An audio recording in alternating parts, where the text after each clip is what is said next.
네, 이 시간 창원 경상국립대학교병원 김재영 소아청소년과장 모시고 현재 상황과 해법까지 자세히 짚어보겠습니다. 어서 오십시오.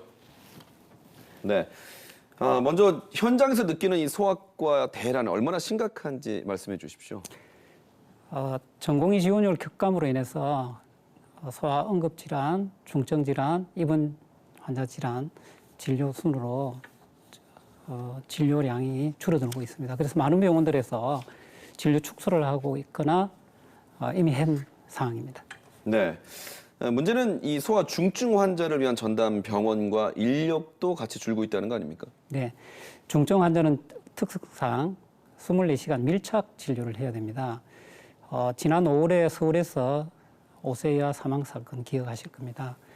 결국은 중증 환자 소아는 특성상 빠르게 평소에 건강한 아이가 급성으로 발병하고 빠르게 중증으로 넘어갈 수 있는 특성이 있습니다. 그러다 보니까 중증 환자로 입원하게 되면 오리진의 집중적인 치료가 필요합니다.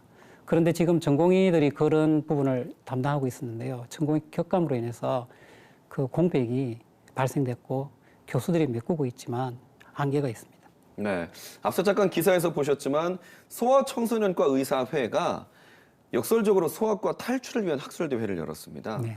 이 소아과가 왜 이렇게 기피 현상을 갖게 됐을까요? 네, 가장 큰 이유는 미래 비전이 없다는 겁니다. 예. 젊은 의사들이 볼 때 소아청소년과 전공을 했을 때 미래가 없으니까 지원을 하지 않습니다.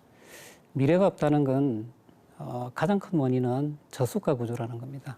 일본의 경우 성인 진료에 비해서 소아 진료를 했을 때 무려 5배에서 10배 정도 가산수가를 정부의 재정으로 지원을 하고 있습니다. 예. 근데 우리나라는 그렇지 못하고 개원가는 그러다 보니까 경영 유지를 위해서 명수를 올려서 해야 되고 대학병원은 진료하면 할수록 적자 구조입니다.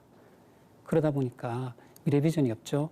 그런데다가 노동 강도는 높습니다. 당직이 작고 또 예기치 않게 빠르게 중증으로 전환되는 그런 특성 때문에 그런 압박감 이런 것 때문에 젊은 의사들이 기피하는 것 같고요. 예. 또 한 가지 말씀드리면 2017년에 이대목동 신생아 사망 사건 많은 분들이 기억하실 겁니다. 예. 그때 어떻게 했습니까? 구속 수사를 했습니다. 의료진에 대해서요. 그렇죠. 의료진 구속 수사를 한 것들이 젊은 의사들이 볼 때 소아청소년과는 저런 상황이 발생될 수 있구나. 그때 이후로 그 여파가 2019년부터 나타났고요. 예. 그게 이제 도미노처럼 빠르게 지원율 급감으로 연결이 되었습니다. 네.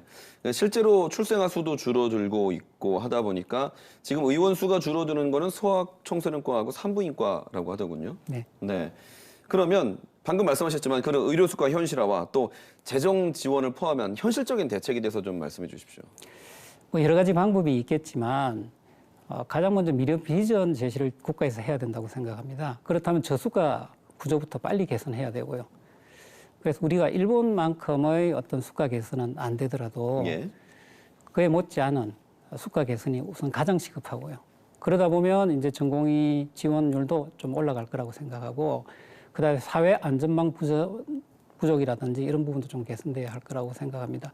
또 특히 중증 환자를 진료하는 의사, 또 소아응급 질환을 진료하는 의사들의 그 임금을 미국의 예를 들면 무려 3배까지 높게 예. 책정되고 있습니다. 우리는 그 정도는 아니더라도 그런 쪽의 진료를 담당하고 있는 의료진에게 주는 어떤 임금 체계 구조 개선 예. 이게 필요하다고 생각하고요.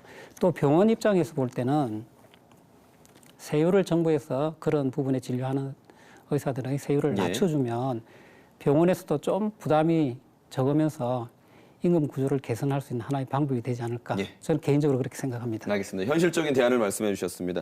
경상남도가 최근에 24시간 소아응급 의료 체계를 유지를 위해서 전문의 채용하는 인건비를 좀 지원하겠다라고 나서기도 했습니다.